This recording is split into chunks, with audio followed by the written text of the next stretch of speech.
Bien, bonjour à tous et merci d'être avec nous comme chaque jour du lundi au vendredi en direct dans le ZCL avec Iman News. Bonjour. Bonjour David, bonjour à tous. Nos invités aujourd'hui, Julien Geoffroy, bonjour. Bonjour. C'est l'Excelsior, il va nous dire pourquoi il est là, mais je sais déjà. Yohan Kabidoche est de nouveau avec nous, mais cette fois pas pour parler d'agriculture. Exactement. Pour parler d'une association de valorisation du patrimoine guadeloupéen. Tout à fait. Très bonne démarche. On va recevoir Jean-Paul Kikou qui parlera de son association aussi Guajika et de l'ONG Guajika Bénin. Ensuite, on parlera un petit peu du temps avec Bruno Benjamin, c'est le président de ouagan.com. Et on va terminer avec André Simoneau, qui est la présidente de l'association, le Club des femmes d'Outre-mer. Voilà un peu le sommaire de nos invités, mais l'actualité, c'est Iman. C'est parti. Oui, au niveau de l'actualité, nous allons venir à parler de cette nouvelle application mobile dédiée aux îles de Guadeloupe. Donc, une nouvelle expérience qui sera là pour faciliter l'expérience des habitants et des visiteurs. On reviendra sur la course super motard qui s'est déroulée sur la commune de Bémao. Il sera aussi question de match de handball engagé en faveur du droit des femmes. On parlera de Caribus, donc, qui est mise à l'honneur cette année avec la bande dessinée, l'illustration caribéenne, le lancement de cette nouvelle édition qui aura lieu en avril. Et on parlera rapidement, en bref, de la venue de Manuel Valls en Guadeloupe aussi. Voilà, mais on va commencer tout de suite par le sport. Parce que dimanche, il y avait une course, l'Excelsior, c'est un club qu'on connaît bien. D'ailleurs, il porte le t-shirt. Alors, monsieur Geoffroy, merci d'être avec nous. J'ai envie de dire, qui Jean-Bita Gaibati.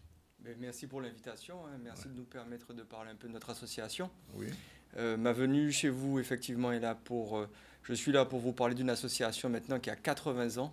80 ans. 80 ans d'histoire. Wow. C'est la plus vieille association de sport. C'est la plus ancienne, pas de sport. De cyclisme. Mais du cyclisme. De cyclisme, oui. Et aussi de Bémao.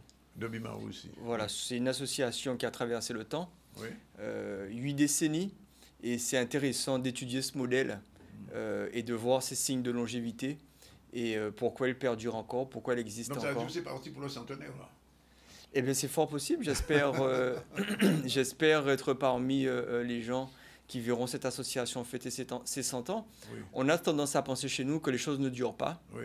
qu'elles ne peuvent pas tenir. Et pourtant, on voit une association maintenant qui a 80 ans. Ouais. Et c'est nécessaire d'observer... Et qui tient la route, c'est bien le cas de le dire. Eh bien, si elle tient la route, et c'est vrai qu'elle tient la route, puisqu'aujourd'hui, on a quand même 120 licenciés, des enfants entre 7 et 15 ans en nombre qui participent à nos activités. Le club a été créé pour un homme à Calvert-Bémao en 1945, qui faisait exclusivement du cyclisme sur route, et qui s'est développé avec le BMX, le VTT, le triathlon. Et toutes ces choses montrent que l'innovation et l'évolution font partie des choses qui peuvent permettre aux associations de durer. Alors, quel est le secret de l'Excelsior, à votre avis? L'Excelsior, son secret, c'est les Bémaotiens. Carrément. Oui. Oui. Oui. Il y a plusieurs ingrédients pour pouvoir faire vivre ce club. Mais le premier ingrédient qui a permis de parcourir le temps, c'est les Bémaotiens, le cyclisme. Et souvent, l'Excelsior s'est retrouvé avec un seul coureur.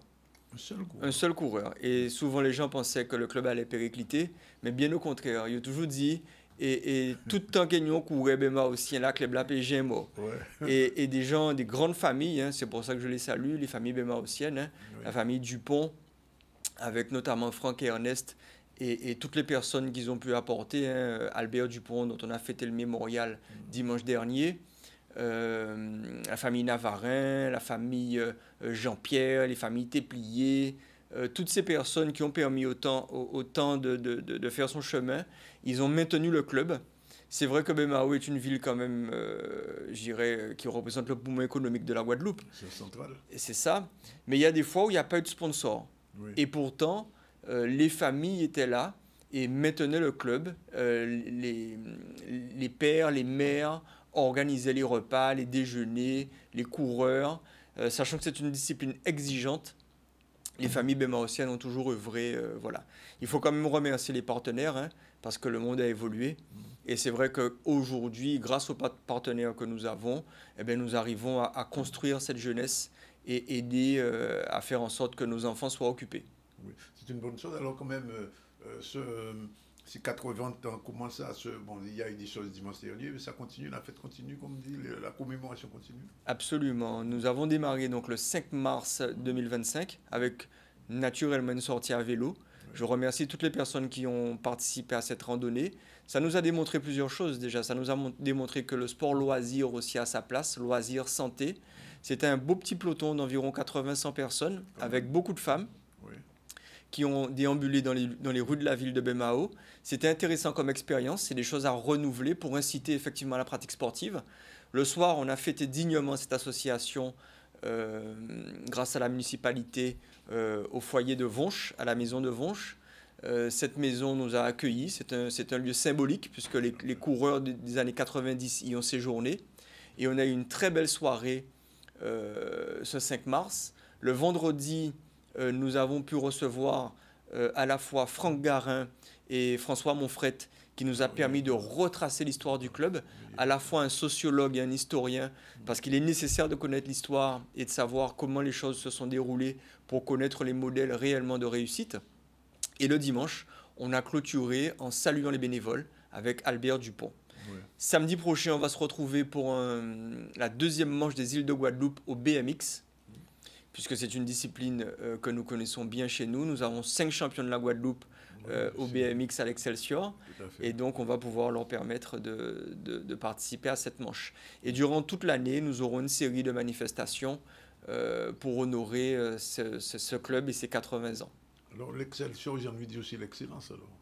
C'est effectivement le nom de départ. Le nom de départ de l'Excelsior, c'est Excellence, qui veut dire toujours plus élevé, toujours plus haut. Oui. Et dans cette, je dirais, cette maxime, nous avons cœur à bien faire et à porter les couleurs de Bemao et de la Guadeloupe.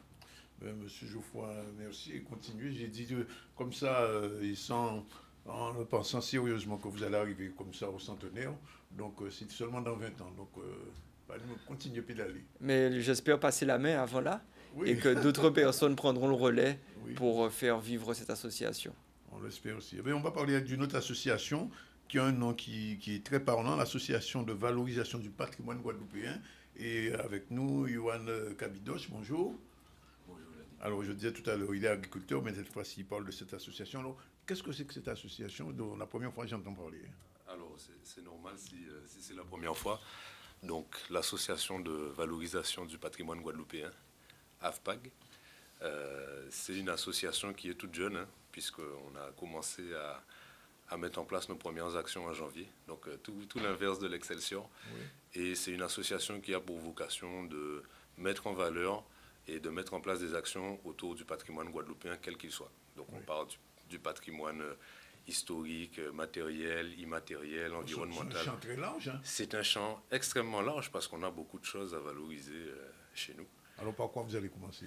Alors, on a commencé par mettre en place des actions et la période s'y prêtait bien autour du MAS, autour du carnaval. Oui, bien sûr. Mais avec un angle particulier puisque pendant le MAS, on a eu le plaisir d'accueillir une créatrice de contenu de Sainte-Lucie, donc une petite délégation de Sainte-Lucie en réalité, Oui. pour parler justement du rapport entre le MAS et l'ancestralité, en particulier l'ancestralité africaine, et aussi les aspects un peu plus spirituels du MAS. Donc, on a mis en place un certain nombre d'actions en partenariat justement avec le comité du tourisme des îles de Guadeloupe pour faire découvrir des aspects qui sont parfois moins médiatisés du MAS. On peut parler par exemple de la création des fouets, du rôle du fouet, les types de musique qu'on va retrouver. Donc on s'est plus centré sur les masses à peau, hein, sur les groupes à peau. Bien sûr. Et voilà, un certain nombre d'éléments autour du MAS. Donc ça, c'était notre toute première action. Mais il y en a d'autres, j'imagine. Et il y en a d'autres, bien d'autres qui vont suivre, puisque effectivement, on essaie de mettre en place des choses et d'ouvrir des discussions autour de tous les sujets, on va dire, de patrimoine. Donc il y a un véritable programme qui est mis en place? Alors le programme se construit petit à petit, j'ai envie de dire, hein, en tant que toute jeune association, on a énormément d'idées. Oui. Donc on est dans l'ébullition au niveau des idées. Il y a déjà un certain nombre de choses qui sont envisagées, donc des projets qui sont déjà rédigés et qu'on va mettre en place. Et puis il y a des choses aussi qui se construisent petit à petit. Parfois ça peut être autour d'une discussion, ça peut être... Alors je pose quand même la question, au niveau de l'agriculture, est-ce que la PAC va parler d'agriculture? Ça en fera partie justement, exactement. avec ma casquette d'agriculteur, je suis un grand amoureux passionné déjà de notre pharmacopée et du jardin créole, même de l'histoire aussi qui a derrière le jardin créole. Donc on pourra parler de beaucoup de choses au niveau agricole et environnemental de façon large. Alors, l'AFPAG est basée dans quelle région particulièrement? C'est toute la Guadeloupe ou bien vous avez un secteur particulier? Alors, l'AFPAG est basée à Pointe-à-Pitre. Oui. Donc, c'est une association qui est aujourd'hui domiciliée à Pointe-à-Pitre, qui va probablement le rester. Mais le champ d'action, effectivement, englobe toutes les îles de Guadeloupe. Oui. Donc, on parle de tous les patrimoines. Donc, ça peut concerner aussi Marie-Galante, les Saintes, la Désirade, même Petite Terre aussi. Donc, oui. Effectivement, on n'est pas limité de ce côté-là. Mais vu de votre côté, je pose la question, puisque vous êtes une association pour valorisation du patrimoine, qu'est-ce qui vous paraît le plus important au niveau de notre patrimoine guadeloupéen aujourd'hui? Est-ce que c'est la musique? Est-ce que c'est les contes? Est-ce que c'est la langue? Est-ce que c'est le manger? Est-ce que qu'est-ce qui vous paraît vraiment, j'ai envie de dire, central aujourd'hui à développer et à renforcer? Alors, je ne pense pas qu'il y ait un sujet central. Je pense que tout a son importance. Mais ce qui est important et ce qui est essentiel pour nous, en tout cas, c'est de pouvoir réouvrir des discussions pour re-questionner les choses. Donc, il y a un certain nombre d'éléments de notre culture qui soit ont été intégrés comme un automatisme, mais sans qu'on cherche vraiment à se demander d'où ça vient, pourquoi on fait comme ça. Un certain nombre de choses aussi qui sont à apprécier avec d'autres regards. Et notamment, ça va être le cas de la prochaine action qu'on met en place, puisqu'on a le plaisir d'accueillir un conférencier, le professeur Lasconi, qui est un chercheur pluridisciplinaire originaire du Congo-Brazzaville et qui fait énormément de travaux tout autour du monde. Alors ça, c'est demain. C'est demain soir. Voilà. Oui. Donc, c'est important de bien noter la date. C'est demain soir à 19h à la médiathèque Achille-René-Boisneuf, à Pointe-à-Pitre. Et donc, l'intitulé de la conférence, ça va être « Porc négrier et dividendes ». Donc, ça interroge, c'est un recensement et, on va dire, une analyse de tous les lieux de la déportation, on va dire. Oui. Et d'ailleurs, plutôt que traite négrière, on met en avant ce terme de Mafa, oui. Donc qui est un mot swahili qui veut dire la grande catastrophe. Quoi. Et on va identifier les dividendes? Alors, c'est tout l'enjeu. Il faudra venir à la conférence, justement. Donc, c'est une conférence débat aussi. Hein. Oui. Ce sera l'occasion, justement, de challenger à quel point l'économie de l'esclavage, du coup, a permis le développement de ces zones et à qui aussi ça a profité et comment. Vous savez, il suffit d'aller dans les ports de Bordeaux, de Nantes, de l'Orient, on voit les traces de la traite négrière, parce que les principaux bateaux sortaient de ces régions-là. Exactement, mais finalement, c'est bien d'avoir de nouvelles analyses qui, cette fois-ci, en plus, émanent de chercheurs africains. Oui. Voilà, c'est pas le premier, mais effectivement, il a énormément de connaissances, puisque le professeur Lasconi a été un contributeur notamment du projet de l'UNESCO, la route de l'esclave. Ah, sur la route de l'esclave. Voilà, exactement. Et donc, il va nous gratifier de ses connaissances et de sa présence. Ça intéresse tous les Guadeloupéens. C'est un sujet qui intéresse tous les Guadeloupéens. Oui, bien sûr. Sur l'histoire de l'esclavage, des porcs négriers, c'est une conférence qui va intéresser beaucoup de gens, et surtout le débat après.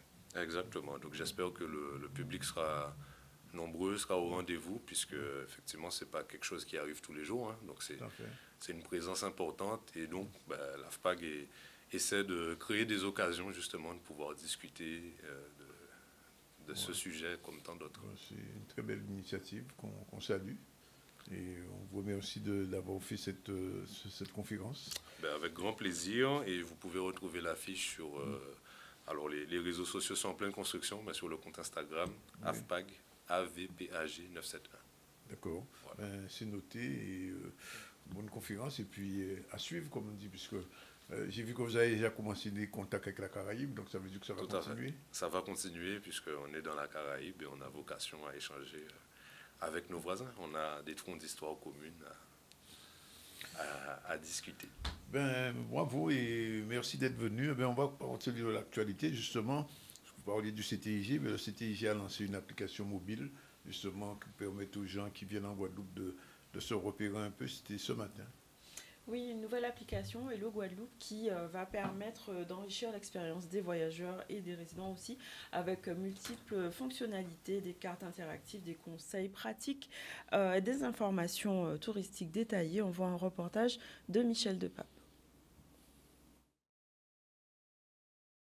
Nous sommes ici dans le siège, au siège du comité du tourisme des îles de Guadeloupe, plus singulièrement dans les îles de Guadeloupe, ici à Dotemar, et nous sommes là pour la conférence de presse pour le lancement de l'application Hello Guadeloupe, qui s'avère être l'application officielle de la destination à l'usage des touristes, mais aussi des locaux, afin de promouvoir notre destination et d'avoir un compagnon immersif sur la destination qui va accompagner tout au long du séjour les touristes qui vont nous visiter, mais aussi les locaux qui vont pouvoir garder l'application et bénéficier d'offres exclusives pour pouvoir jouir pleinement de notre archipel, de notre magnifique archipel que sont les îles de Guadeloupe. Alors, le comité du tourisme a pour mission la promotion des îles de Guadeloupe. On a pour mission de séduire nos futures clientèles. Et au-delà de les séduire aujourd'hui, l'idée était vraiment de les accompagner pendant leur séjour en apportant leur offre à portée de main et notamment sur leur smartphone, puisque tout le monde aujourd'hui, on le sait en termes de statistiques, beaucoup de réservations se fait à l'aide de sa smartphone. Et aujourd'hui, l'idée, c'est d'accompagner les clients en termes d'expérience, en termes d'activité, de restauration avec leur smartphone grâce à cette application Hello Guadeloupe. Tout d'abord, l'application Hello Guadeloupe est née d'un constat, celui du besoin de dématérialisation de l'accueil touristique. C'est vrai que traditionnellement, les visiteurs se rendent en office du tourisme pour y obtenir des informations sur la destination, mais nous avons compris au comité du tourisme des îles de Guadeloupe qu'il était nécessaire de leur apporter un compagnon, un guide digital à portée de main. Donc concrètement, cette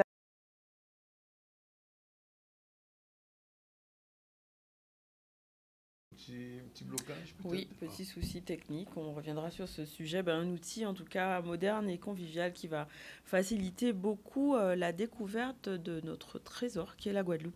On va faire notre deuxième sujet qui s'agit du Super Motard. Donc il y a eu lieu ce week-end, donc la course Super Motard qui a été organisée sur Jahari avec le soutien de la région. Cet événement a offert un spectacle de haut niveau avec 36 pilotes en compétition. On voit un reportage d'Olivier Félix qui était parmi eux.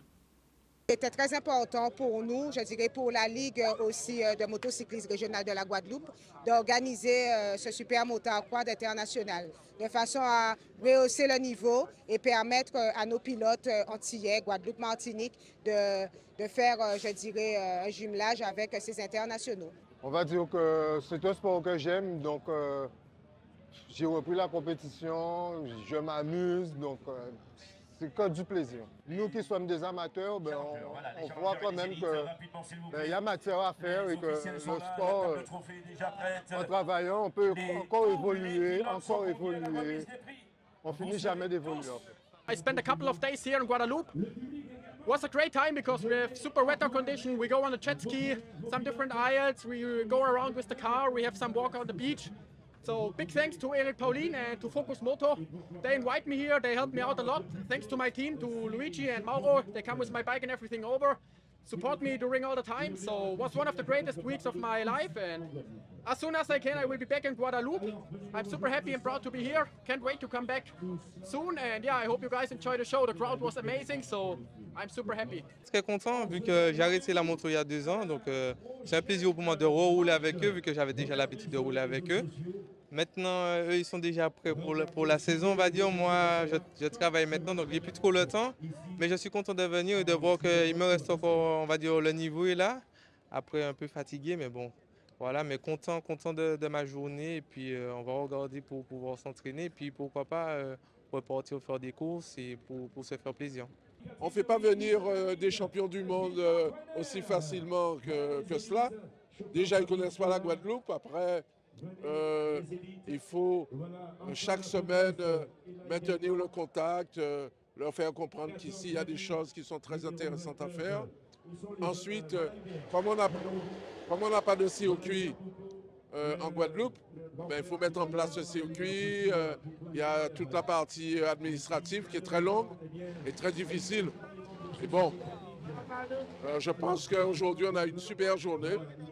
Il a fait très beau, il y a eu un public très nombreux et super course. Les invités ont assuré le spectacle et je crois que c'est extraordinaire. Effectivement, il y a eu du changement sur la piste et c'est la première course de l'année aussi.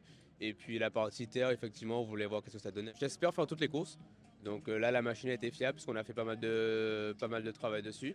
On a fait pas mal d'améliorations et elle a été fiable. C'est ce qui a fait qu'aujourd'hui, j'en remporte la course. Et j'espère pouvoir faire toutes les manches du championnat de la Guadeloupe. En ce moment, ils sont en pleine réflexion pour savoir quel terrain ils pourraient nous mettre à disposition pour permettre à nos pilotes justement de s'entraîner. Et certains, nous avons des jeunes qui représentent, notamment nous avons Jamal Jesterwatt qui promet, qui est un jeune qui progresse et donc qui va au niveau national. Donc ce qui prouve que nous avons sur notre territoire un besoin pour permettre à l'ensemble de nos pilotes de nous représenter national et pourquoi pas au niveau international. Bravo. C'était un Bimao, M. Geoffroy. Et on était à Jarry, effectivement, sur cette compétition. Ça vous invite. Bien, alors, avant de vous quitter, les 12h52, rappel de votre manifestation. Samedi prochain, donc deuxième manche de la Coupe des îles de Guadeloupe de BMX. Pareil. Et du coup, demain soir, à 19h, médiathèque Achille-René Boisneuf à Pointe-à-Pitre. Mais on vous remercie d'être venu. 12h53, on prend la première pause du ZCL. On se retrouve tout à l'heure avec Bruno Benjamin et Jean-Paul Kikou. À tout de suite, après la pub.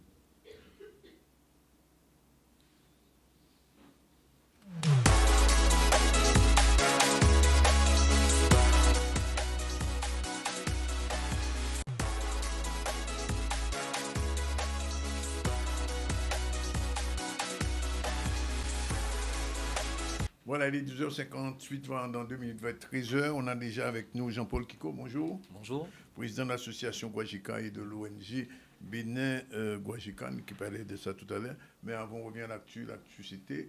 Caribule, bien sûr. Le festival de la BD et de l'illustration caribéenne, donc, qui est à l'honneur pour cette nouvelle édition.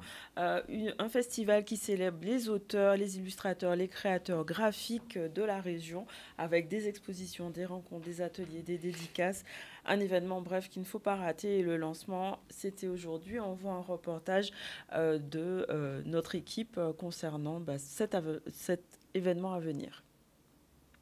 Aujourd'hui, à la résidence départementale, pour cette conférence de presse qui a précédé la signature de la convention qui lie le département à travers ces deux cellules, la cellule d'insertion et la cellule culture, et le porteur de projet Caribule, Festival Caribule, festival de bande dessinée, de manga, de comics, véritable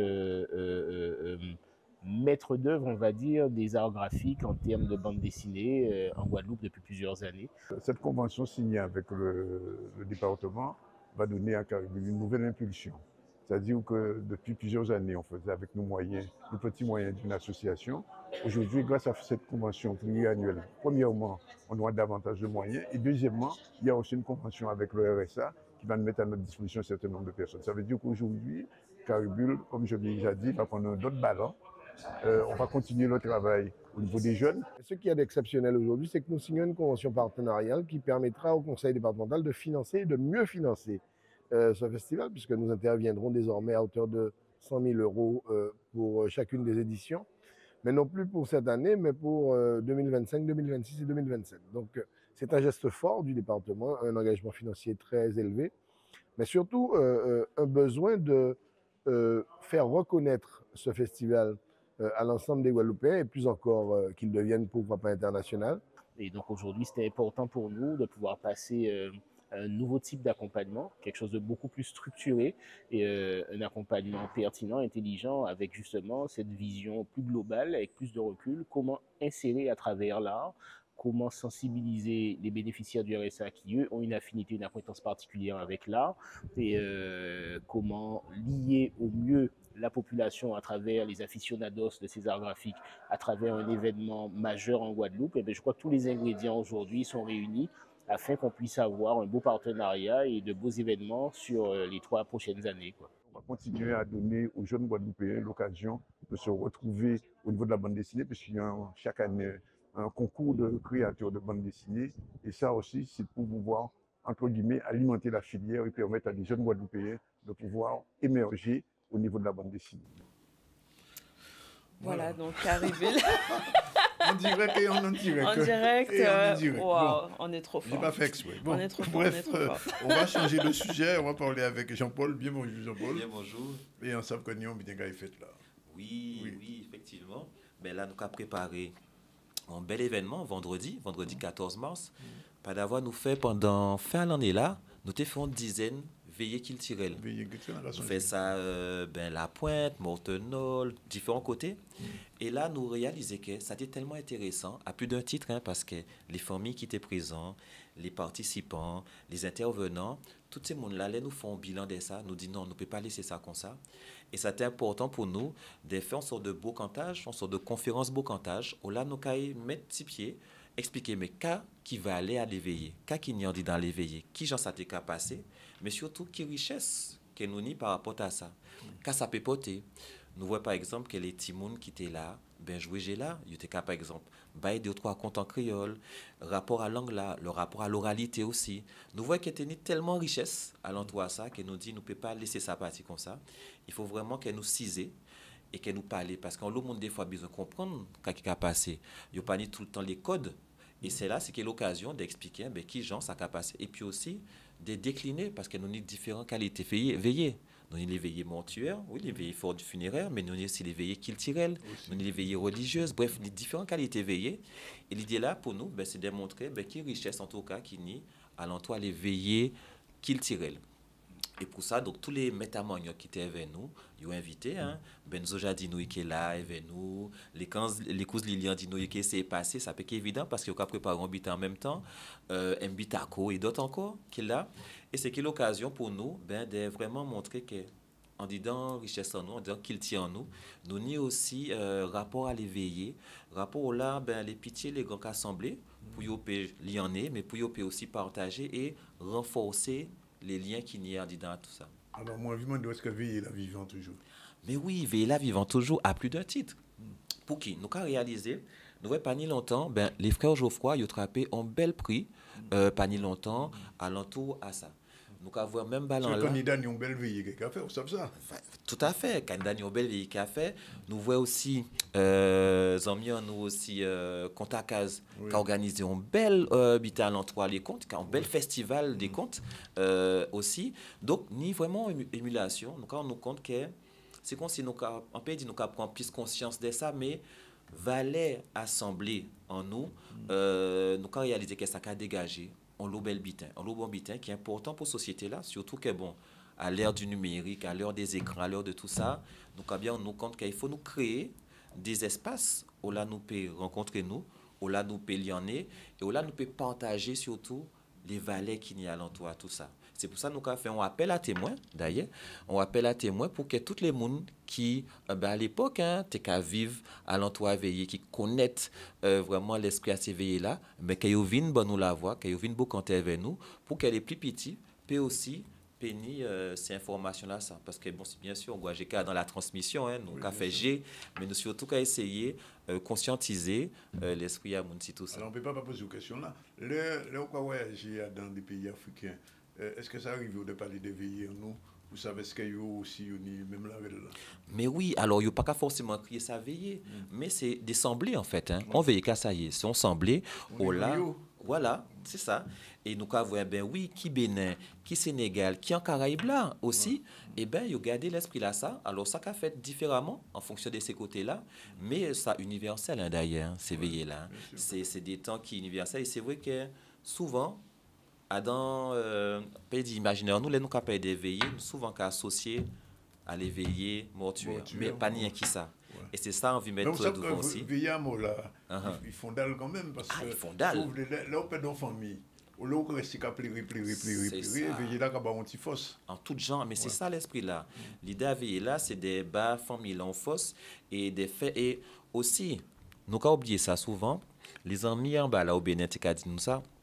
Là, par exemple, on a eu parti, il y a vraiment fait une belle fête, une belle grande fête. Et il y a dit nous, quand il y a fêté, c'est le fait que mon là ça bien vive. Pendant toute partie là été là, tout ça est fait, eh ben, c'est l'occasion de mettre ça à l'honneur encore. Alors nous plutôt dans le deuil, mais bon, nous plutôt dans des bitins comme ça, mais nous qu'à apprendre justement, changer ça petit à petit. Et puis là, on voit par exemple ça, le travail que Patrick Solvay a fait aussi, à l'entour à veiller, nous voit que vraiment ils mettent en place un bel décattement si tout ça. Donc, toute la Guadeloupe en laisse ça, nous avons bien nous compte qu'il y a une richesse dans ça et nous avons voulu monter. Alors, on va poser une question, si vous savez ça. Est-ce que vous remarquez les grandes familles avant, là, ils ont mangé, ils ont pris un verre, ils ont jeté un verre, ils ont dit c'est pour c'est la là. En toute genre, alors oui, alors c'est en forme de libation quelque part. C'est en forme de libation, on l'a justement. un minimum de culture, merci. Oui. Ça très fondal, hein. Ça très fondal, geste là, ça. Laissez-vous la carte, les grands hommes qui ont un petit bière, ils ont faire ces titacs. Et c'est en forme de libation pour toujours nous honorer les ancêtres. Pour nous songer, c'est là qui partit là. Et c'est des moments comme ça que nous avons justement mettre à l'honneur. Alors, c'est vendredi? Alors, vendredi 14 mars, là, à partir des 6h30. Alors, ça a fait la Kougouajeka, Rézé. Alors, il y a 3 parties en soirée là. Il y a une première partie à conférence, nous qui dit.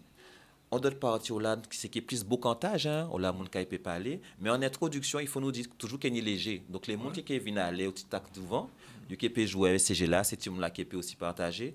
Et bien entendu, à la fin, nous avons fini avec un bel coup de tambour pour nous partir toujours dans l'esprit là. Okay. Ça, donc, c'est que ça pour vendredi. OK. Nous avons un sujet, nous avons parlé d'habitants qui peut-être pas nous pas veiller, mais qui arrivent en l'air quand même. Les risques du cyclone. Alors, bonjour, Monsieur Benjamin, puisque on a vu ce qui s'est passé dans les îles du Pacifique, l'océan Indien, aussi bien à La Réunion. Ils ne s'attendaient pas du tout à ça. Et avant ça, ce qui s'est passé à Mayotte, ça a rappelé un petit peu ce qu'on a subi il y a quelques années à l'époque de Hugo et de Maria. Tout à fait. Le dernier ouragan à être passé directement, excusez-moi, le dernier ouragan à être passé directement sur la Réunion, par proximité, pas avec des effets périphériques, c'était la même année qu'Hugo. C'était Firinga en 89, en février 89. Année qui a laissé quand même des traces dans les mémoires chez nous. Donc il était bon cette année de pouvoir commencer à parler de la saison qui arrive très tôt, commencer à expliquer que la préparation était importante, parce que 89, rappelons-le, c'était une petite année cyclonique. On s'en souvient comme une année catastrophique. Petite parce qu'il y avait très peu de phénomènes. Il y a eu 12, sur le nombre. Il y a eu 12 phénomènes sur toute la saison. On a pris le 8e. C'était une petite année cyclonique. L'an dernier, on a eu quand même 18 phénomènes. On a eu une petite tempête qui est passée. Donc on a de la chance. Jusqu'à présent, on n'a pas été touché par des phénomènes particulièrement violents. Le plus violent, c'était Fiona. Mais sinon, on a eu vraiment beaucoup de chance. Donc, il est bon. Touchons du bois. Voilà. Du bois d'ébène. Et oui, c'est préférable. C'est solide, ça tient. Il est bon de savoir qu'il faut se préparer. Que la meilleure protection qu'on va avoir contre les cyclones, c'est de se préparer. Savoir de quoi on parle, mieux comprendre un phénomène, et après ça, savoir quoi faire avant, pendant et après. C'est la raison pour laquelle, cette année, le cycle de conférence a commencé bien plus tôt, parce qu'on a tendance à se dire, il y a moins de cyclones, il y a moins de dangers. Ce n'est pas toujours le cas. Les changements climatiques font qu'aujourd'hui, les cyclones, je n'ai pas envie de dire que les cyclones arrivent à n'importe quel moment, mais enfin, quand on voit qu'on est en période de... Normalement, on est en période de carême. Et après, l'application tombe presque tous les jours. Alors, il faut savoir que la Terre a toujours évolué. Il y a toujours eu des changements climatiques. Il y a des fois où c'était des refroidissements, des fois des réchauffements. Nous avons, nous, hommes, accéléré le réchauffement de la planète. Donc, ce qui fait que les conséquences vont être beaucoup plus brutales, beaucoup plus visibles. L'an dernier, on a eu, avec un seul phénomène, 2 premières. Beryl, c'est le premier ouragan capverdien du mois de juin. Ça ne s'était jamais vu. Deuxième chose, devenu catégorie 5 avant le 3 juillet. Ça ne s'était jamais vu. Qui en plus, troisième nouveauté, est passé sur Grenade et les Grenadines. Les Grenadines, ça ne souvenait même pas des conditions cycloniques. Tellement ça arrive vraiment. Et Grenade, c'est la tête de Yvan en 2004. Donc, on a cette nouveauté qui se produit. Donc, des phénomènes qui arrivent plus tôt, de façon plus erratique dans le temps et qui, en plus, se développe très vite. On a vu l'ouragan Milton, par exemple, dans le golfe du Mexique, qui est passé de la catégorie 2 à la catégorie 5 en quelques heures. Catégorie 5, c'est combien de vent à peu près? Quelle hauteur? C'est plus de 250 km/h. Ah ouais. Hugo, c'était catégorie 4. Catégorie 4. Milieu catégorie 4. Seulement catégorie 4. Hugo a été catégorie 5. Hugo s'est affaibli avant de passer sur nous. Donc, il a été catégorie 5. Il a été rétrogradé en catégorie 4. Il est passé sur nous. Il a continué à s'affaiblir un petit peu sur nous. Il s'est renforcé à nouveau en mer des Antilles à catégorie 5 avant de passer sur Porto Rico. Donc, Fiona était en quelle catégorie? C'était une tempête tropicale. Ah, c'est une tempête, d'accord. Tempête tropicale, on ne va pas dire petite, beaucoup de personnes n'apprécient pas que je dise une tempête tropicale. C'est que dans la classification de d'autres bassins, par exemple dans l'océan Indien, on parle de tempête tropicale et de forte tempête tropicale. On était sur une tempête tropicale avec des vents de 85 km/h. Le danger, et ça on l'avait oublié parce qu'on est resté focalisé sur les phénomènes brutaux et violents, le danger qu'il y avait, c'était l'eau. Et ça avait été annoncé 3 jours avant qu'on avait des quantités séculaires, donc il ne se passe qu'une seule fois durant la vie d'un homme, d'eau qui allait tomber. On voit même ça en Europe ce qui se passe. Hein. Vous avez vu en Espagne récemment comment toute la ville a été inondée. On a vu vers Rennes, vers la Bretagne en France aussi. Et je peux déjà, sans être devin, que l'année prochaine, enfin en cours d'année, surtout vers la fin d'année, il y aura des phénomènes brutaux vers l'Europe. Pourquoi? C'est parce qu'on est sur une période cyclique, El Niño. Quand il y a la Niña, nous prenons de la pluie, nous prenons du vent. C'est ce que nous avons eu. On a eu une saison cyclonique assez dynamique, 18 tempêtes. L'Europe est restée plus ou moins sèche. Quelques phénomènes brutaux isolés par-ci, par-là. Cette année, on va changer. On ne sera plus sur la Niña, on sera sur El Niño. Donc pour nous, période plutôt sèche, moins active en phénomène, par contre des phénomènes qui peuvent se développer plus vite, plus brutalement. En revanche, côté Europe, côté Asie du Sud-Est, côté océan Indien, nord du Pacifique Sud, donc vers le sud de la partie équatoriale du Pacifique Sud, une certaine partie de l'Afrique, il y aura des phénomènes pluviaux brutaux. Et là, ça va être important. Donc, c'est ce qu'on trouve généralement quand il y a le phénomène El Niño. Oui. Alors, l'autre question qui vient, est-ce que, Bruno, vous avez le sentiment que le Guadeloupéen a, j'ai envie de dire, adopté la culture cyclonique? Ça se fait petit à petit, clou par clou, cloche par cloche. Chaque année, avec les échanges que j'ai, que ce soit sur les réseaux ou alors en face à face, plus en plus de personnes se décident à préparer un kit, alors que le kit est la base. Beaucoup plus de personnes se décident à préparer leur réserve d'eau, réserve d'aliments, avec un peu plus d'avance. L'an dernier, j'étais sur une radio, une dame m'a appelé, alors qu'on était le 1er juin, pour me dire, mais petite maman, empagnons-nous l'argent. Est-ce qu'à l'info, on fait quoi ça? On dit, non, mamie, il ne faut pas acheter manger en juin. Commence à acheter un sac d'iré en avril, on pack de l'eau en mai, on peut mettre des boîtes de conserve au mois de juin. Chacun, par rapport à ses moyens, va organiser la constitution de son kit, de manière à ce qu'au 1er juin, on ait déjà le kit. On voit ce qui s'est passé le 2 juillet, quand Beryl est passé sur Grenade et les Grenadines, la population locale était déjà prête. Ils ont eu juste à emballer leurs effets personnels pour ceux qui devaient évacuer, et ils ont évacué. Et les secours sont arrivés par la suite, parce qu'ils étaient déjà prêts. Et pourtant, ce sont des régions qui sont très peu touchées par les cyclones. Donc nous, on commence à prendre ce réflexe-là. Il faut voir aussi qu'avant, on avait tous une annuaire chez nous. Dans l'annuaire, il y avait dans les pages bleues, si je me souviens bien, les pages bleues. Au tout début, il y avait la liste de ce qu'il fallait acheter. Donc on l'avait en écrit. Maintenant, on n'a plus par écrit. Donc, on a pris cette démarche-là avec ouragan.com de le diffuser sous forme de documents numériques pour qu'on sache quoi faire très tôt. Dès la mi-mai, on transmet le document pour qu'on puisse commencer à faire ses courses, préparer les outils. Si on a 2 marteaux, on met un marteau de côté, le deuxième restera pour les usages habituels. J'ai une question précise à poser. Je ne sais pas, tout le monde le voit, mais enfin, je le vois de mon côté. La mer devient de plus en plus chaude. Oui. Donc ça veut dire que les mouvements cycloniques puisent dans cette eau chaude pour après remonter et après nous bombarder, c'est ça? C'est pour ça qu'il se développe plus vite. En fait, un cyclone a besoin d'une température de 26 degrés sur 10 mètres de profondeur. Or, là, dès le mois d'avril, la mer est déjà à 26 degrés. Pas à 10 mètres, mais sur 4-5 mètres. Ouais. Et au fur et à mesure qu'on arrive dans la saison, la mer devient à 27, 28, 29 degrés sur ces 10 mètres de profondeur. Et les cyclones maintenant se déplacent lentement, parce que les courants aériens, les courants d'air sont beaucoup moins présents. Autrement dit, le cyclone a le temps d'avancer doucement et de pomper l'énergie de la mer. Ouais. Et c'est pour ça qu'il se développe vite. Et Milton, ça a été impressionnant parce que le golfe du Mexique, c'est une, comment dire, presque une pouponnière. Ouais. La mer est à 30 degrés, 30 degrés là-bas. Sur 25, 30 mètres de profondeur. Quand même. Parce que c'est en fait, c'est un goulot d'étranglement. L'Atlantique arrive et s'engouffre dans le golfe du Mexique. Donc toute la mer chaude reste là. Ce n'est pas très très profond. Il y a quand même une bonne profondeur, mais l'eau chaude reste là, stagne. On est sur des zones où il n'y a pas forcément beaucoup de vent. Le cyclone qui se trouve là, il aspire autour. Il trouve son bain de chaleur pour pouvoir se développer. Et c'est ce qui s'est passé avec Milton. D'accord. Bien, alors, cette conférence qui aura lieu vendredi, quel va être un petit peu le périmètre de cette conférence? Alors, expliquez déjà ce que c'est qu'un cyclone. Beaucoup de personnes ont l'impression qu'un cyclone, c'est forcément violent. Ont des idées préconçues.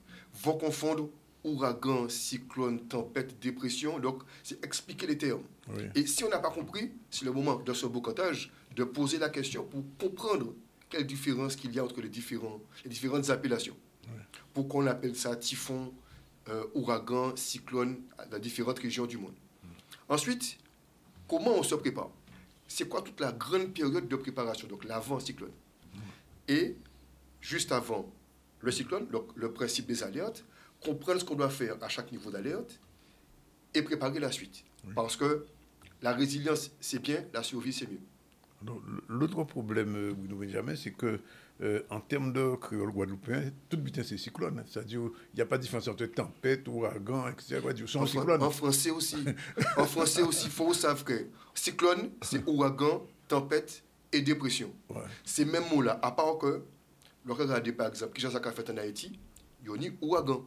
Ouais. Yo marqué moula ça. Ah, yo marqué. Yo marqué. Ouais. Ouragan. Ouais. Yo marqué tempête. Ouais. Yo marqué dépression. Parce que yo savent que chaque bitin, il y a un sens. Ouais. En dépression, on a de l'eau, pas ni vent. Ouais. En tempête, petit boin vent, on a de l'eau. Ouragan, on paquet de vent et de l'eau. Ouais. Et ils savent quel est le cas de là finalement, c'est ouragan là ou bien c'est cyclone? Cyclone, c'est tout. C'est comme par exemple, quand on véhicule, alors on peut parler de voiture, en camion, en mobilette, en bicyclette. Ouais. Tout ça, c'est un véhicule. Ouais. Mais on cyclone, c'est tout. Tout assemblé, tout assemblé. On mot pour toute vitesse. Ouais. Et ouragan, c'est plus fort là. Ouais. C'est parce que vent qui a dépassé 120 km/h. Et c'est ça que je bien expliquer. Ouais.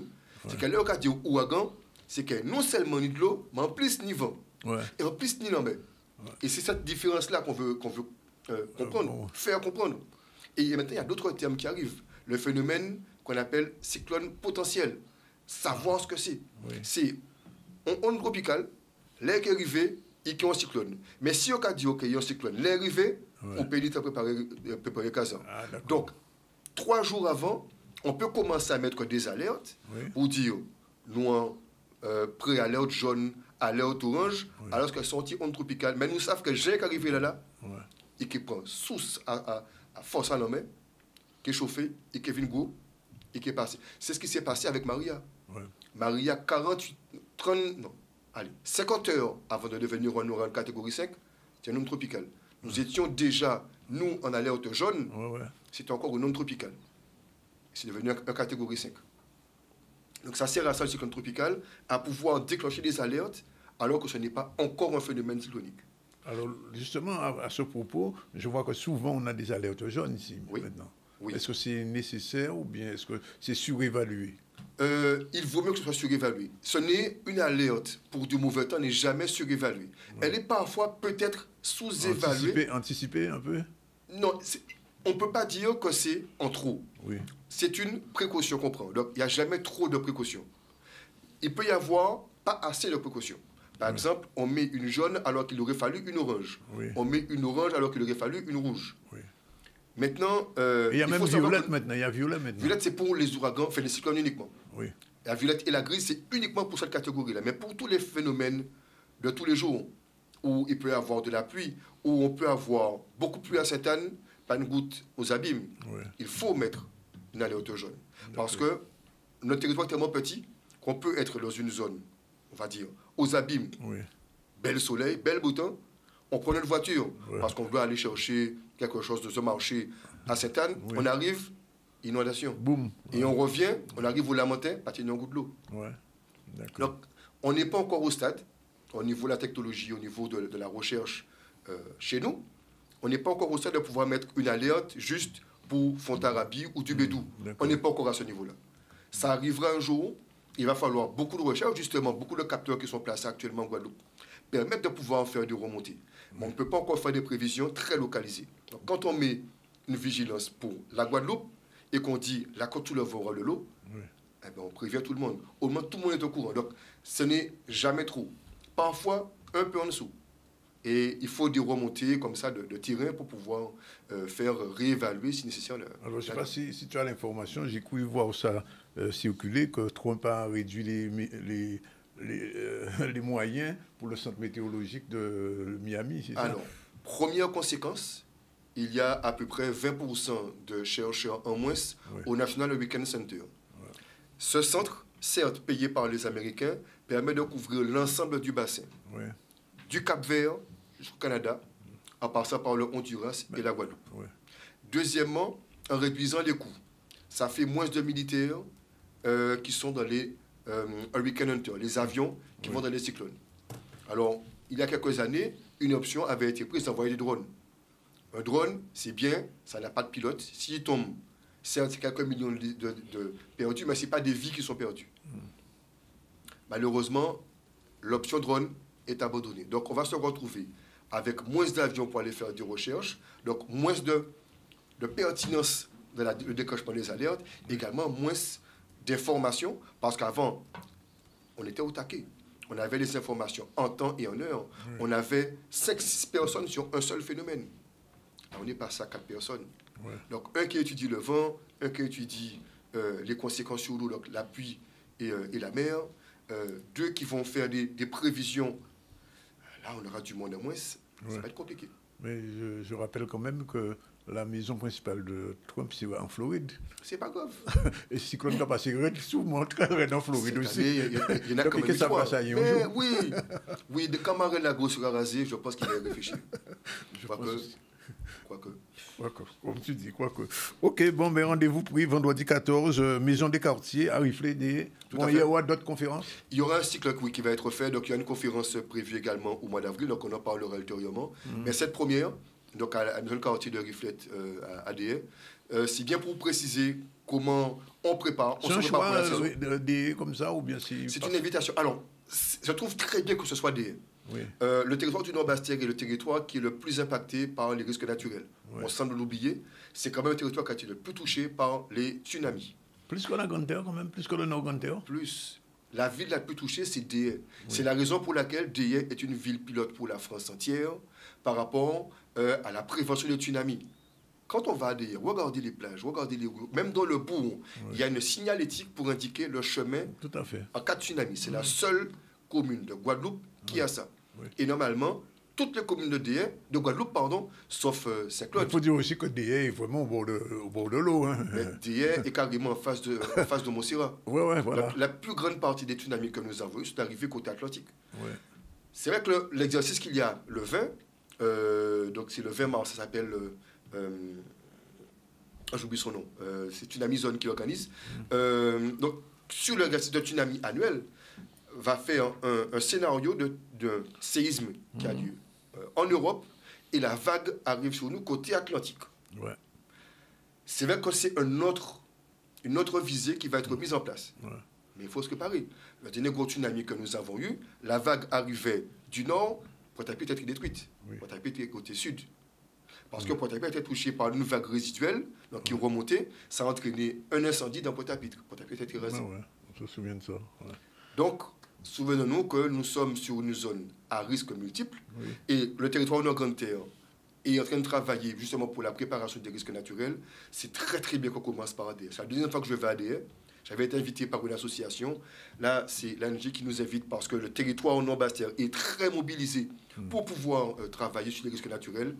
On commence par les cyclones. J'espère qu'après, ils parleront des tsunamis, qu'ils parleront des éventuels... Parce qu'on a eu deux tremblements de terre récemment. On est à l'abri de rien ici. Tout à fait. Il faut le savoir. Ok, bien. Ben c'est dit, vendredi 14, 19h, maison des quartiers à Rifet-Dié. Et puis, c'est gratuit de toute manière. C'est une façon de préparer les Guadeloupéens à ce risque naturel et la prévention des cyclones. Ben, on aura peut-être l'occasion de te revoir dans les temps qui viennent. Tout à fait, parce qu'il va falloir préparer la saison. Du beau temps. Oui, mais moi j'invite vraiment à ceux qui ont des questions à poser, à venir. Oui. On peut s'inscrire sur à la fois la page ouaga.com ou la page de l'ONG, il y a un lien. Oui. Vous vous inscrivez sur un lien gratuit, c'est juste pour pouvoir comptabiliser le nombre de places, parce que la salle n'est pas extensible, qu'on puisse préparer l'espace également, et puis vous transmettre des informations par la suite si nécessaire. C'est dit. Merci en tout cas. Rappelez rapidement... Le 14 mars aussi. Oui, 18h, 19h, à la Kogouajeka Orézé, près du collège. Ni l'appel, ni mauvais temps, rien. Ça qui est, nous avons organisé ça. On pas d'y aller. Ok, et à 19h le même jour. Voilà, 13h26, fin de la deuxième séquence du ZCL. On se retrouve tout à l'heure avec Mme André Simoneau. On l'attend tout de suite.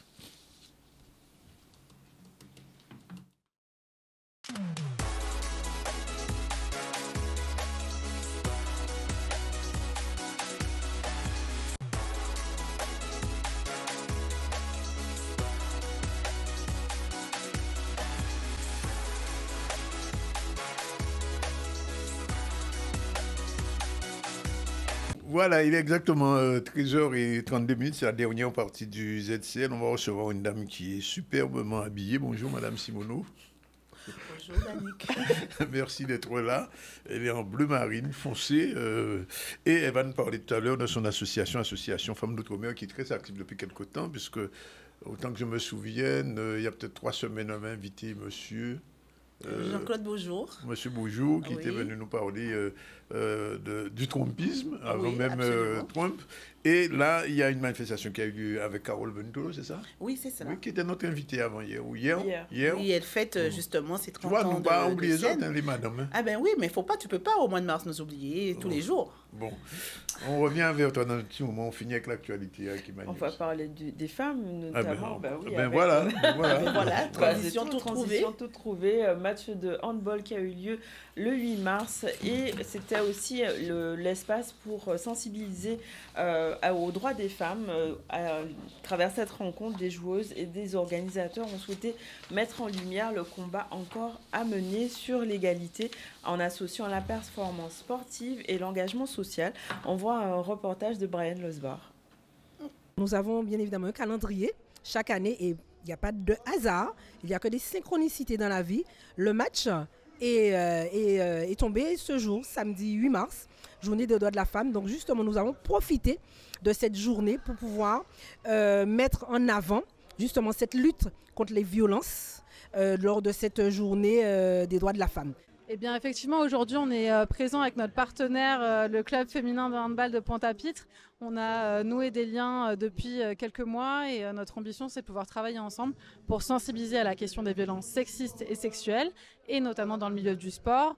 On a des joueuses qui vont être amenées du coup à être sensibilisées. On a un partenariat qui est là aujourd'hui, qui se matérialise à travers cette journée.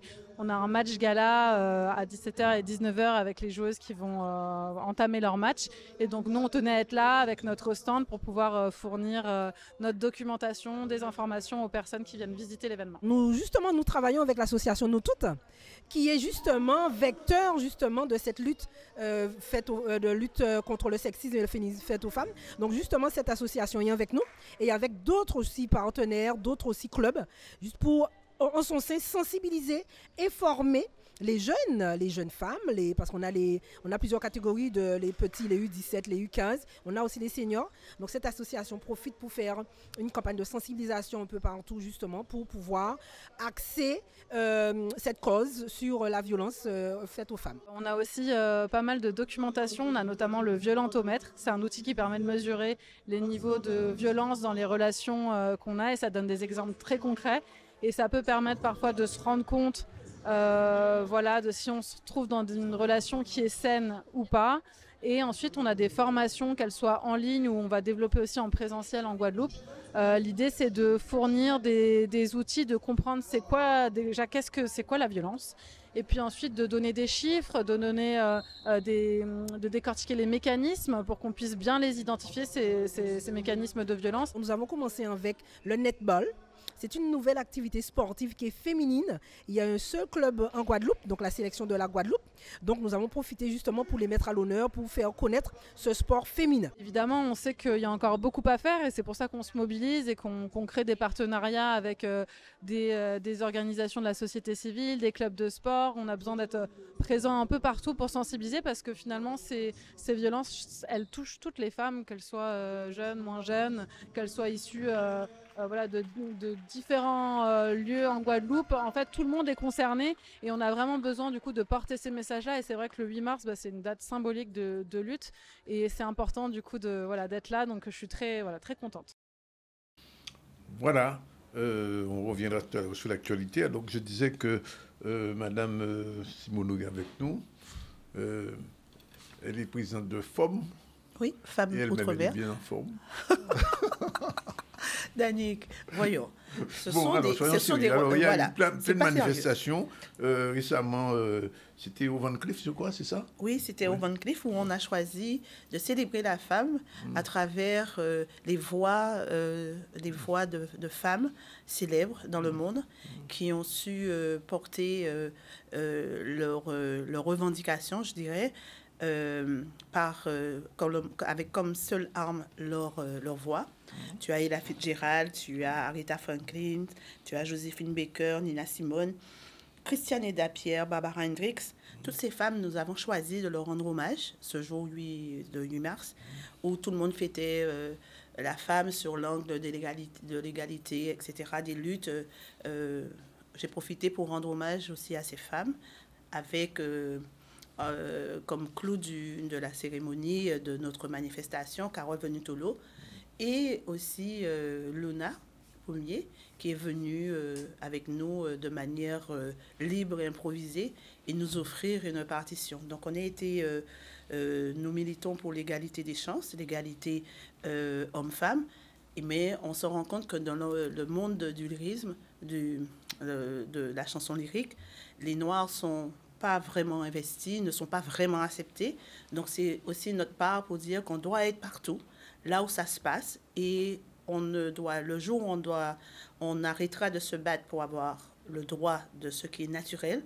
Donc on va continuer tant que ce jour-là n'est pas arrivé, d'avoir droit à accéder à tous les niveaux et à tous les domaines, quelle que soit notre couleur de peau. Alors, j'ai quand même l'impression, Madame Simonou, en Guadeloupe, que les femmes sont plus actives que les hommes dans certains domaines. Alors qu'on dit que les femmes sont mal payées, elles ne sont pas payées pour le même boulot, les femmes n'ont pas le même salaire. Mais je vois au niveau de l'investissement, il y a beaucoup de femmes qui s'investissent dans beaucoup d'entreprises, dans beaucoup d'autres choses, pas seulement comme vous, mais d'autres personnes. Ah oui, Comment absolument. expliquer ça?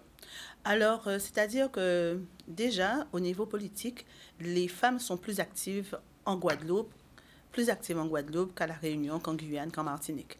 Elles occupent des postes depuis longtemps. Depuis Michaud, depuis Gertie Archimède. Même avant. Même avant, les femmes s'investissent beaucoup. Peut-être parce que en Guadeloupe, c'est femme fort. Ah, c'est ça. C'est ça. Et les noms faibles? Ah, j'ai pas dit ça. J'ai dit que... Mais là, on dit les femmes forts. Mais c'est-à-dire que nous prenons le leadership là où nous pouvons le prendre, là où on doit le prendre. Ouais. Donc, les hommes... Il y a beaucoup de femmes chefs d'entreprise maintenant. Oui, mais beaucoup de femmes chefs d'entreprise, mais c'est plus difficile encore pour nous. Oui. Donc, tu as l'impression que nous prenons toute la place, mais pas du tout. C'est une impression. Mais il n'y a pas autant de femmes que ça que tu... je parlais tout à l'heure off du conseil départemental. Il y a à peu près 2000 personnes qui travaillent là. La majorité sont des femmes. Oui, parce que parce que le conseil départemental, c'est d'abord le social. Les femmes sont plus sensibles, au social que les hommes. Donc, j'ai vu de ma fenêtre.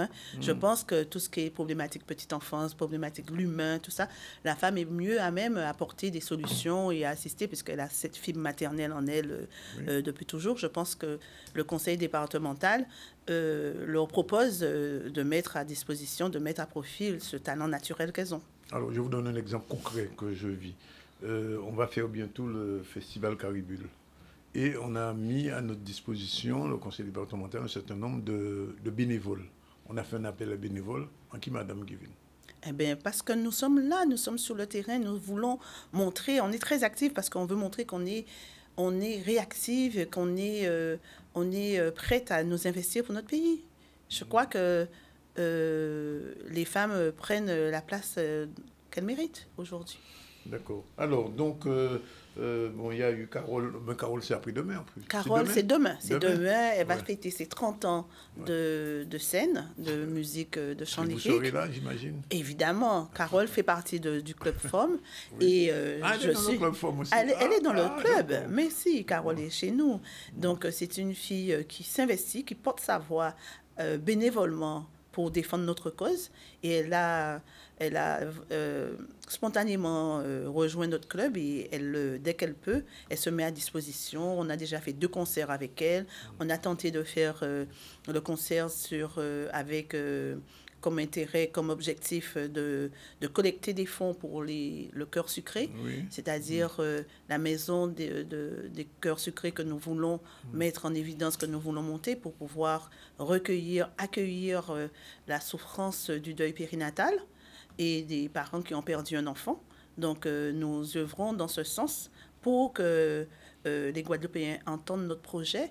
Et d'ailleurs, je profite pour saluer l'engagement de M. Losbar qui a fait la Maison des Femmes. Justement, j'allais vous poser la question. Oui. Et maintenant, il faut que M. Losbar continue dans sa lancée pour nous permettre de mettre en place la structure Cœur Sucré pour accueillir les parents. Qu'est-ce que c'est Cœur Sucré? Alors, Cœur Sucré, c'est le concept que nous allons développer, que nous développons pour mettre en place une structure d'accueil pour les parents, les mamans qui ont perdu un enfant, soit une fausse couche, soit un deuil périnatal, soit un enfant, parce qu'on n'est pas...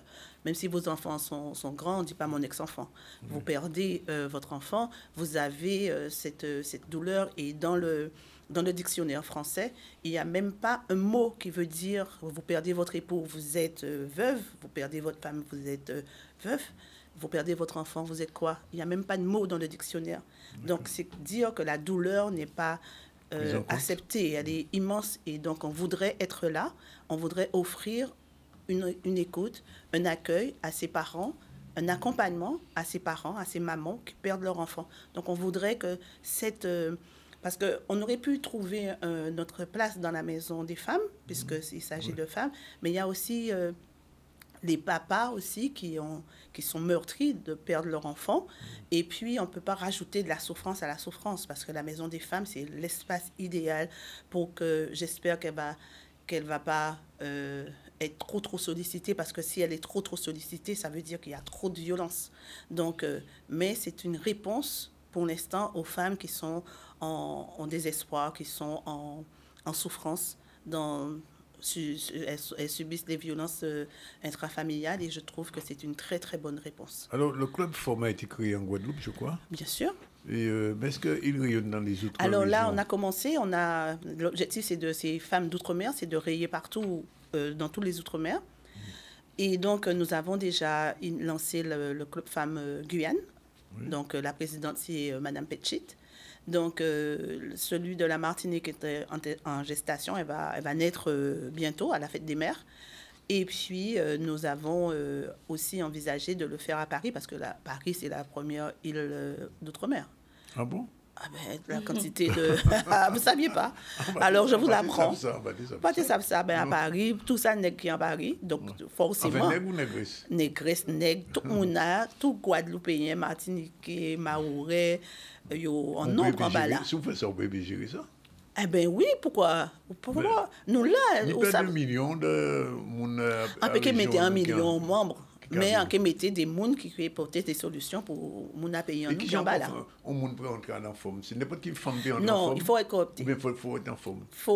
Premièrement, il faut être bien dans ta tête, il faut avoir les mêmes, faut partager nos valeurs, parce qu'on a une charte de valeurs. Ah oui, une charte de valeurs. Voilà. Et ensuite, nous avons la cooptation. Donc, il faut que tu sois coopté par un membre de forme. Ah, d'accord. Voilà. Ah, on n'entre pas là automatiquement. Ah non. Et c'est interdit aux hommes, je crois. Je n'ai pas dit ça. Enfin, bon. Je n'ai pas dit ça. Peut-être c'est vous qui allez vous sentir mal à l'aise. Mais bon, si je viens à forme, je serai mal à l'aise. Je ne sais pas, mais je t'invite, tu ne viens pas. Hein? Tu as peur. On ravine de temps en temps dans son refait. Mais oui, Bon, mais oui. ok. Mais pas ni femme sans nom, mais vous savez ça. Pas ni femme sans nom, oui. Ah, ben Et oui. les célibataires. Mais d'accord. Attends, il y a une parole qui dit derrière chaque femme, il y a un homme. Non, c'est Derrière, l'inverse. c'est l'inverse. Derrière chaque gâteau. Derrière chaque homme, il y a une femme. Il y a une Ah, bah, ouais. Mais on dit aussi qu'en Guadeloupe, il y a 5 femmes pour un homme. Ah bon? Il y a 5 femmes pour un homme? C'est ce qu'on dit, les statistiques. Je ne sais pas si c'est vrai. C'est vrai ça, Iman? Oui, il y a plus de femmes que d'hommes. Oui. Il y a plus. Donc, on peut venir avec ça. Donc c'est pour ça que nous prenons toute la place. Parce que Ah, c'est notre d'accord. place. Ah, c'est pour ça. Aussi. D'accord. On pourrait croire. J'ai compris. Alors, c'était le dîner des Bastières la semaine dernière. Il y a des choses prévues déjà encore? Oui, nous avons prévu, nous allons faire notre 2e anniversaire aussi. Quand? Alors, on n'a pas fixé la date encore, mais ça sera autour de la rentrée prochaine. En tout cas, c'est au mois d'octobre. Au mois d'octobre. Je crois, je me souviens. Ouais, c'est un dîner, on avait fait un dîner prestigieux. Donc, parce que nous aussi. Oui, mais nous pas qu'à faire qui ça. Nous besoin faire casa à cette cœur sucré là. C'est ça qui est objectif. C'est ça qui est fondamental pour vous. Ça me tient à cœur parce que j'ai vu la détresse chez les amis de ma fille qui ont perdu des bébés. J'ai vu la détresse dans mes amis, les femmes qui ne peuvent pas avoir d'enfants. Donc c'est tout un.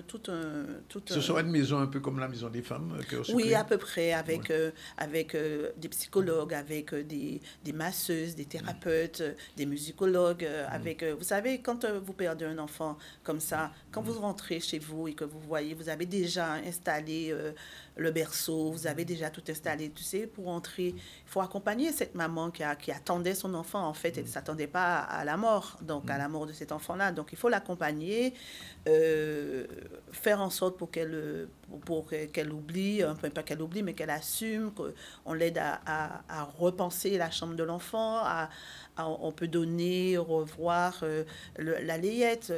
Et puis, vous savez, les mabos avant avaient ce rôle-là. Maintenant, la tradition se perd.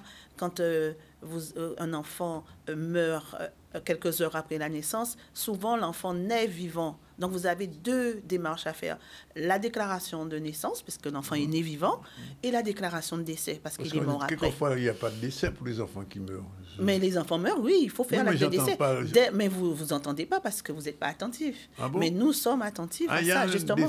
Il y a le décès parce que soit tu l'enterres, quel que soit l'âge de l'enfant, dès lors qu'il naît vivant, c'est un être humain. Oui. Il faut le reconnaître et il faut faire l'acte de décès.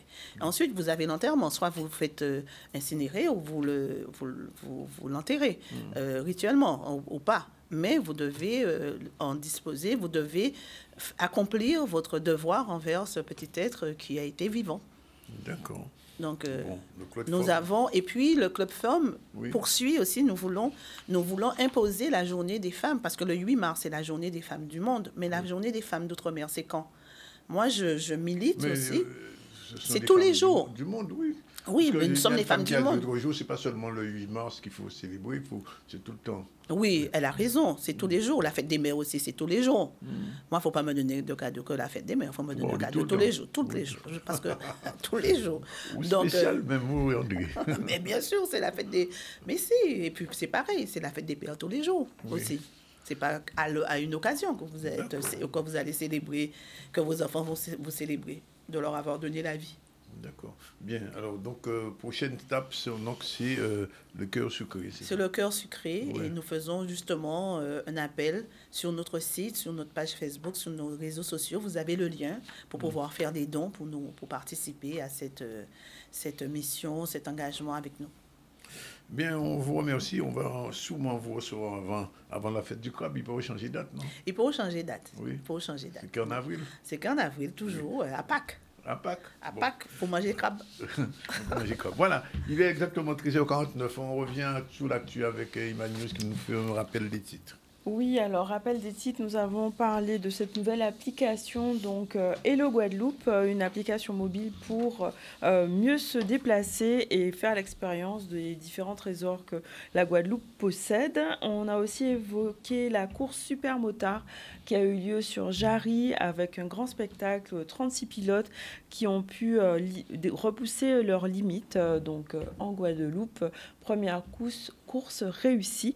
On a évoqué récemment le match de handball engagé en faveur du droit des femmes, donc une rencontre où le sport était engagés avec un message fort. On est venu à parler de Caribule, le lancement de ce festival dédié à la bande dessinée et à l'illustration caribéenne, donc qui est un rendez-vous incontournable qui aura lieu bientôt en avril. Voilà pour l'actualité qu'on a développée. Alors, on a reçu aujourd'hui M. Julien Geoffroy, le président de l'Excelsior, aussi le club cycliste le plus ancien de Bimarro, il a 80 ans.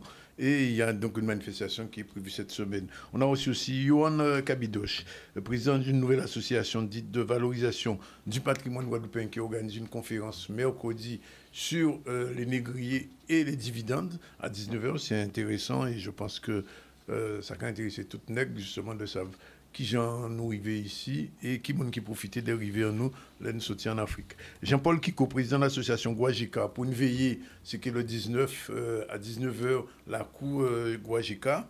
Et Bruno Benjamin, justement, parce que beaucoup de gens ignorent que nous sommes en période post-cyclonique, mais toujours cyclonique quelquefois. Et c'est en ce sens-là qu'il y a une conférence qui est organisée à Arifet exactement, vendredi aussi, à partir de 19h. Et on a terminé en beauté avec André Simoneau qui est venu nous parler du club FOM et des manifestations qui sont prévues dans les jours qui viennent, mais on la recevoir probablement avant le mois d'octobre, c'est ça? Avant l'anniversaire? C'est quand grand fête? C'est quand grand fête? Comme d'habitude, nous avons fait des bien. À la résidence, ce soir à la résidence comme d'habitude? Si M. Losbar veut bien. Oui, parce que l'année dernière aussi, c'était le high niveau. Là, hein. Ben, nous avons fait même bitin là, parce qu'il faut nous avons fait même bitin là. Nous avons fait en 3 pièces bitin. Nous avons performé, parce que nous oublions qu'il y a une belle bitin. Nous, ça fait belle bitin. Non, oui, nous sommes belles femmes. Bon, voilà, il est exactement 13h52. Ça, c'est fini pour aujourd'hui. Rendez-vous demain. On retrouve Iman demain. Bien sûr, on va parler. Qui sera avec vous demain? Je serai avec Sarah Aude-Salbo et on va parler du lancement du podcast Air Power. Oui, parce qu'il y a eu quelque chose ce dimanche. Dimanche, il y a eu un brunch qui était vraiment extraordinaire. On fera un petit compte-rendu de cet événement qui a eu lieu à la Maison Victoire. Donc, on parlait d'ambition et de bien-être. Comment allier les deux? Donc, femmes ambitieuses sans s'épuiser. C'est possible. Voilà. Mais le rendez-vous est déjà pour demain. Merci, André, d'être venu. À bientôt. C'est moi qui vous remercie. Pas de problème. Donc, tu es vivante. Bien sûr. Je pour ça compte le rester. Ça. Ensemble. Bye-bye. Bye-bye.